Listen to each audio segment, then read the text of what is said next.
Baik, langkah yang diambil Pasaraya Maidin perlu dicontohi oleh semua penjual dan juga pengusaha.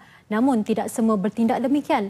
Penurunan harga petrol seolah-olah tidak memberi kesan berbanding kenaikan harga bahan api tersebut. Keadaan itu mendatangkan rasa kurang puas hati dalam kalangan pengguna. Justru bagi membincangkan lebih lanjut senario itu, kami bawakan ke studio Datuk Nazim Johan iaitu Ketua Aktivis Persatuan Pengguna Islam Malaysia PPIM. Baik, terima kasih bersama dengan kami pada hari ini, Datuk.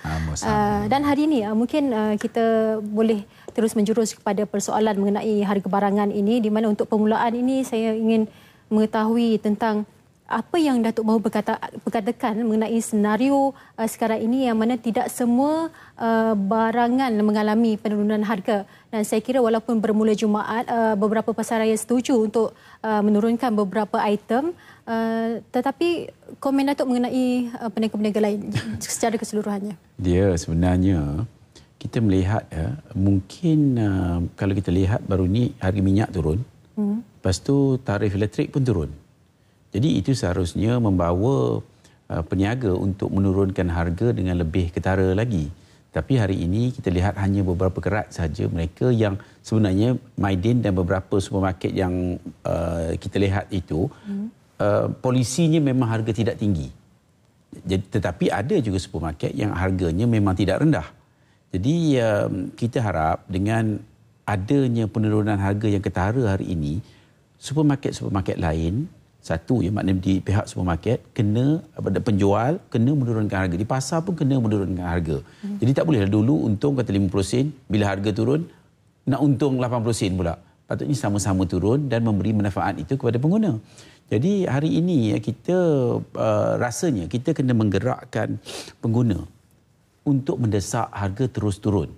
Pasal kita selama hari ini mungkin melihat pengguna sebagai agak pasif ya.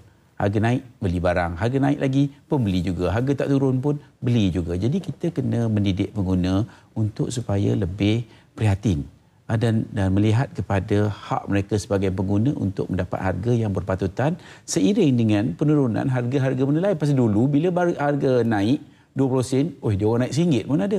Jadi bila dah turun, nampak kaya macam tak nak turun, macam susah nak turun kan. Jadi ini sebenarnya perlu kita lihat ke arah kepada kesedaran pengguna.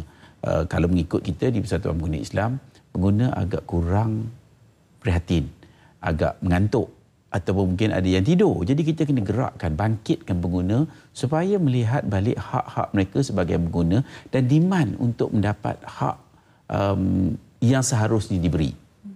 Jadi kalau kita lihat baru ini kita bercerita pasal air mineral. Cuba bayangkan air mineral lebih mahal daripada minyak. Maknanya tidak ada logiknya. Tidak ada logiknya harga sebegitu kan. Kalau kita lihat proses petrol berbilion ringgit, kita lihat proses air mineral apa saja, satu, dan satu lagi air tapis, itu lagi belakang rumah orang buat. Jadi pengguna perlu sedar, betul ke? Pengguna perlu bertanya kepada diri kita sendiri. Tetapi cuba bayangkan air mineral saja sejak 10 tahun dahulu pun itulah harga dia RM1.50. Kalau ikutkan kos yang kita dapati daripada setengah pembekal, harganya mungkin 30 sen saja atau 35 sen. Tapi dijual dengan RM1.50. Cuba bayangkan. Jadi pengguna perlu sedar, pengguna tidak boleh membiarkan saja penjual mengambil kesempatan. Kalau kita lihat di negara-negara maju macam Jepun ke Europe ke, 3 sen pun dia orang tak pergi naik. Naik 3 sen, okey boykot.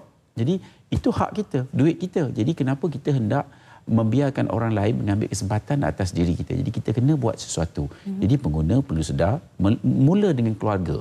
Maknanya ibu bapa kena mendidik anak-anak supaya lebih prihatin terhadap harga. Jangan bayar saja, orang minta aja bayar. Jadi kita kena berpindah. Jadikan penurunan harga ini sebagai satu permulaan, perubahan kepada kita untuk mengubah nasib kita. Jadi kerajaan buat apa yang kerajaan perlu buat. Tapi kerajaan tidak mungkin dapat melakukan semua sekali. Contohnya masa banjir di Kelantan, air sampai RM5 pun ada. Jadi ini kita kena gerakkan kesedaran pengguna untuk faham harga berpatutan atau tidak berpatutan. Kalau tak ada, jangan beli. Kalau tidak, beli sikit. Ataupun tak usah beli langsung. Jadi kita lihat contohnya harga sayur naik. Sekarang kita tengok sayur pun naik dengan harga yang tidak munasabah. Dia tak usah belilah. Bukan tak mati kalau tak makan sayur. Sekali-sekala lah kan. Jadi ini perlu kita didik anak-anak kita atau keluarga kita supaya mencari kaedah yang boleh menyesuaikan diri kita. Dan tapi kalau kita tengok sekali lagi, daripada sudut pengguna perlu melakukan satu hijrah sebenarnya. Hari ini saya diberitahu 8 helai daun limau purut RM1. Jadi maknanya 10 sen, 11 sen mungkin satu helai daun limau purut.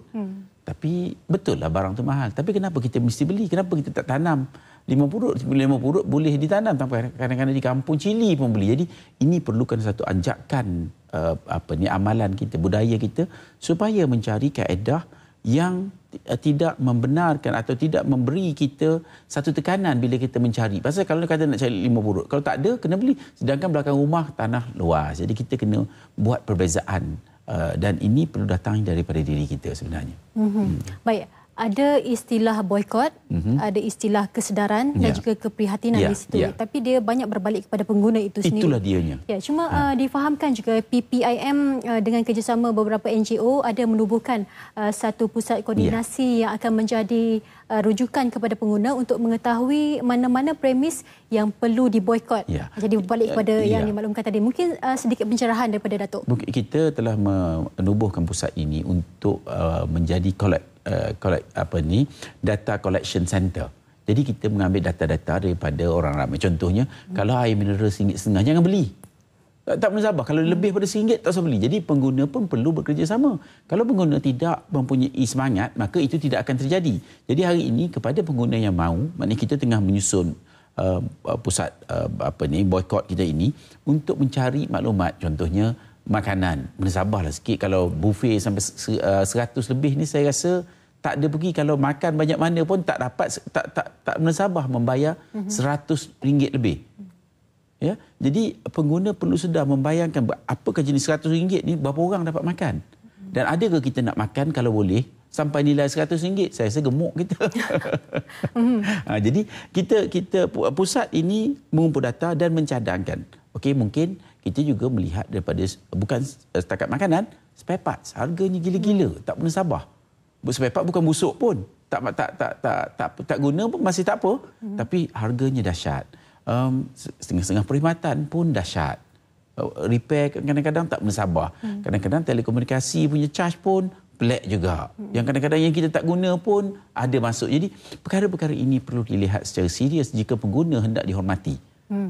Kita mesti ingat kalau kita nak dihormati, kita juga perlu menyediakan keadaan supaya orang boleh hormat kepada kita. Kalau kita tak pandai, kalau kita jahil, dah memberi peluang kepada orang untuk mengambil kesempatan. Dan hari ini itulah yang terjadi. Pasal pengguna agak jahil. Malangnya walaupun kerajaan telah melakukan berbagai kaedah untuk menjedak pengguna, pada kita di PPIM kita melihat kesedaran masih di tahap rendah. Kita masih suka ditipu. Bukan suka, maknanya biasa ditipu. Rela. Okey, itu mengenai pengguna. Sebab apabila pengguna ini semuanya terletak kepada pengguna itu sendiri sebenarnya untuk berbelanja. Cuma bagi pihak peniaga pula, kebanyakan peniaga jika ditanya kenapa enggan menurunkan harga, berkata mereka memperolehinya dengan harga yang tinggi. Jadi mereka juga terpaksa menjual balik dengan harga yang tinggi. Jadi yang ini macam mana? Ada kadang-kadang begitu. Tapi bukan semua keadaan begitu. Contohnya harga ayam. Contohnya ayam hari ini katakan RM3. Tiba-tiba esok boleh naik RM4. Takkan ayam tu satu malam tu dia makan nilai RM1. Jadi ada pihak-pihak yang tertentu yang memanipulasikan keadaan ini. Jadi kita juga kena memudahkan laluan itu supaya tidak banyak sangat rantaian. Ya, contohnya macam rantaian air mineral. Kalau excuse-nya setiap orang nak ambil beberapa persen untung. Jadi akhirnya kalau dah ramai sampai 10 orang dah tentulah keuntungannya berbeza. Jadi kalau harganya tidak diterima, katakan kita menerima harga RM1. Kalau banyak rantaian, orang tak akan beli. Jadi kita kena limitkan juga pembekalan itu. Mereka yang menjadi retailer atau wholesaler itu kena pengedar itu kurang sikit. Jadi maknanya pengedar yang lebih akan terkeluar daripada pasaran itu jika kita pengguna limitkan Jangan tak mensabar. Mungkin agak ayam pun kita perlu limit kan. Pasal ayam makan banyak tu juga. Ayam, saya tak fikir ayam boleh makan lebih daripada apa yang telah ditetapkan, dan mungkin pihak kerajaan boleh menentukan berapa kos harga ayam. Lebih daripada tu, kita pengguna jangan makan ayam lah. Tak mati tak makan ayam. Percayalah cakap saya. Saya percaya tu. Cuma kadang-kadang bila pengguna ni ada yang membuatkan mereka rasa seolah-olah tidak adil bagi mereka apabila peniaga terus mengaut keuntungan berikutan penurunan harga bahan api, tetapi harga barangan pula tidak diturunkan, malah adanya yang dinaikkan. Betul. Jadi pengguna terpaksa menanggung kos akibat perkara ini. Jadi mungkin bagi Datuk lah komen mengenai situasi ini macam mana? Yalah, dia mesti datang daripada dua pihak. Okey, nombor satu, yang kontrol yang paling akhir di tangan pengguna. Tak usah beli, habis. Maknanya kalau barang sayur tak beli 3 hari, sayur pun rosak. Jadi itu kekuatan pengguna, boleh pegang ya. Tapi pengguna juga boleh peniaga juga seharusnya beretika. Tapi kalau peniaga tidak beretika, dan mungkin juga kerajaan tidak berupaya untuk mengawal semua. Begitu besar satu negara ini besar dengan pegawai penguatkuasa ini tidak mungkin boleh terkawal. Jadi kalau itu dua-dua tidak begitu berkesan, maka pengguna balik kepada pengguna untuk menggunakan kuasa dia. Kuasa di tangan pengguna, tak beli. Tak payah belilah. Ataupun beli setengah saja. Tapi kita kadang-kadang budaya kita tidak begitu. Budaya kita ambil banyak, kita makan banyak. Kalau macam buffet tu kita makan terlalu banyak. Pasal nak sesuaikan dengan yang 100 yang kita bayar tu. Jadi makan pun banyak, tapi makan tak habis. Jadi we have created demand yang tidak betul. Maknanya di hotel kata ayam habis 10 ekor, tapi sebenarnya yang makan mungkin 5 ekor. Jadi yang 5 ekor lagi menjadikan demand yang tidak wujud, yang tidak betul, dan menjadikan harga ayam naik. Jadi ini kita perlu pendidikan pengguna ini perlu jelas, dan pengguna perlu participate, berserta sesungguh hati untuk melindungi masa depan kita. Kalau tidak, saya tidak fikir kerajaan, kecuali menggunakan undang-undang mungkin macam negara komunis katakan. Pasal kita negara bebas berniaga. Jadi kontrol, kawalan perlu datang daripada pengguna akhirnya. Kecuali peniaga beretika. Tapi saya nak cari peniaga beretika ni pun tidak mudah. Jarang yang kita jumpa peniaga yang turun harga sendiri, yang tak mahu untung lebih, itu kurang. Maknanya kalau dapat kaut sebanyak mungkin. Baik, itu sebenarnya tugas yang bukan mudah bagi pengguna ya. Saya Sama-sama rasa kita. sama-sama pengguna dan juga peniaga sendiri. Cuma tidakkah ada satu akta yang bolehkan peniaga ataupun pemborong ini supaya mereka yang enggan menurunkan harga barangan dikenakan tindakan? Dia ada akta pencatatan, lepas tu akta persaingan. Dua-dua itu akta boleh digunakan. Tapi kadang-kadang ia juga tidak mudah dibuktikan. Dan ia juga, masalahnya kita banyak juga menerima aduan daripada pengguna ya. Tapi pengguna ini dia tidak habis kerja dia. Contohnya, bila kita tanya, okey, dia kata ayam mahal. Okey, dekat mana kedai itu? Itu dekat ujung sana. Jadi dia pun tak tahu. Ada resit? Tak ada resit. Jadi benda-benda yang begini perlu diajar kepada pengguna supaya memberi maklumat yang sahih, yang cukup. Buktinya kalau tidak, tak mungkin penguatkuasa boleh membuktikan. Dan kalau kita lihat ya dalam undang-undang, bila kita nak sabitkan orang atas kesalahan, ia perlu cukup bukti. Dan tak ada bukti, letih buat kerja. Saya tak fikir penguatkuasa boleh melakukannya. Dan kadang-kadang peniaga dia pun pandai dengan contohnya ada yang bila penguatkuasa nak pergi, dia orang dah balik. Saya dia beritahu hari itu, bila ada satu lawatan, bila penguatkuasa datang letak harga baru. Penguatkuasa pergi je, pusing je, dia dah balik. Jadi kadang-kadang inilah etika pengguna yang kita lihat amat memalukan. Ya, dan peniaga kadang-kadang mengambil kesempatan dengan keadaan ini. Ya, peniaga. Maksud saya peniaga. Dia tak malu. Patutnya kita nak menipu ni patutnya satu benda yang memalukan kita, tapi tidak. Itu Jadi malang peniaga perlu beretika dan pengguna juga kena bijak. Perlu bijak. Di antara dua tu cantiklah. Baik, kita juga ingin mengetahui daripada pihak PPIM sendiri, agaknya apakah perkara yang dilakukan untuk memastikan supaya pengguna dengan tanggungjawab mereka berbelanja secara bijak dan peniaga juga tidak mengambil keuntungan secara berlebihan. PPIM. Memang kita antaranya adalah membuat program-program kesedaran pengguna. Kita ada radio talk kita almost hari-hari di atas sasaran ataupun audiens yang tertentu untuk membawa kesedaran kepada pengguna, dan mudah-mudahan kesedaran ini akan merebak. Pasal kita tidak mungkin dapat melaksanakan ini dengan keadaan yang ekspres. Tapi kita cuba. Satu. Dan pengguna, kita juga mempunyai rakan-rakan sahabat peniaga yang kita juga didik supaya tidak mengambil keuntungan yang keterlaluan. Kita juga melihat daripada sudut kebajikan. Kita juga lihat daripada sudut keberkatan. Maknanya peniaga biarlah cari keberkatan, menjual barang dengan baik, menjual barang yang halal, yang baik, yang tidak terlalu mengambil keuntungan. Tapi itu pun masih berat kerana kita lihat rata-rata peniaga kadang-kadang amat kurang tanggungjawab, amat kurang. Kerana contohnya lah kalau kita makan nasi lemak. Kalau kita tengok nasi lemak tu, biasanya ikan bilisnya tak pernah dibasuh. Dan proses ikan bilis tu amat kotor. Jadi peniaga seharusnya dia malu ni nak menjual barang yang tidak baik. Patutnya dia mempunyai tanggungjawab. Itulah pendidikan yang seharusnya ada kepada peniaga. Peniaga juga ialah masyarakat juga. Patutnya semua masyarakat mengambil tugasan ini sebagai satu benda yang perlu dilaksanakan demi masa depan negara kita. Kalau tidak, penipu akan terus menipu, peniaga yang tidak jujur akan terus menipu, dan selama manakah kita perlu menggunakan penguatkuasaan ini? Ada satu benda yang sebenarnya tidak seharusnya berlaku di tempat kita seperti ini. Baik. Ya. Kalau dilihat pada kesan jangka pendek, mungkin itu yang berlaku apabila pengguna rasa tertipu dan mereka juga berbelanja lebih daripada yang sepatutnya, dan peniaga pula mengambil keuntungan berlipat kali ganda. Cuma dari segi perkembangan ekonomi negara, apabila berlaku kenaikan harga barang, dan kita juga sepatutnya kita mahukan supaya putaran wang itu berlaku dengan positif di negara. Jadi apabila ia diganggu-gugat oleh perkara-perkara ini dan golongan yang kurang berkemampuan juga terjejas. Terus tertipu. Komen Datuk. Dia sebenarnya kalau kita lihat kata kuncinya adalah produktif. Pengguna perlu produktif. Setiap daripada kita perlu produktif.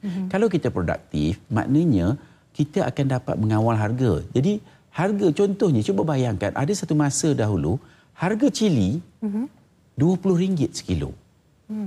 Jadi RM20 sekilo ni satu harga yang amat tinggi pada sesuatu yang kita boleh tanam belakang rumah. Jadi kalau kita proaktif, cili tak payah beli sangat. Pasal yang akan dapat keuntungan ini adalah orang tengah. Contohnya baru-baru ini ikan di Kedah RM1.60, tapi jual di sini RM17-18. Masih mahal. Masih mahal walaupun di sana murah. Jadi kalau kita tidak, kalau nak beli ikan pun bolehlah beli ikan, tapi maksud saya kalau yang boleh, kerana kita ada tanah, kalau ada tanah kita boleh dalam hidroponik ataupun dalam pasu. Benda-benda sayur, serai ini semuanya akan menjurus kepada kenaikan harga dan keuntungan yang lebih yang diperolehi oleh orang tengah. Ini tidak seharusnya berlaku. Ya. Jadi secara kesimpulannya, jadi boleh kita katakan bahawa sebenarnya pengguna perlu tahu hak mereka. Itulah nombor satu. Ya. Dan pengguna buat sesuatu, jangan tahu hak dan masih tidur tak maulah. Tapi tidak bertindak tak boleh. Dengan hak yang ada itu. Pengguna perlu bangkit dan melaksanakan tanggungjawab mereka sebagai jangan bercerita pasal hak saja, tanggungjawab pun sama. Ya. Jadi itu antara benda yang kata kunci yang kita harus bawa balik dan laksanakan. Baik. Nampaknya singkat masa untuk kita bersama sebenarnya, Datuk, kerana ada banyak yang kita boleh bicarakan. Cuma itulah tadi kita harapkan sebagai pengguna tahu bangkit dan jangan hanya tahu hak, tidak bertindak. Dan peniaga juga perlu bertanggungjawab. Baik, terima kasih kami ucapkan kepada Datuk Nazim Johan, iaitu Ketua Aktivis Persatuan Pengguna Islam Malaysia PPIM.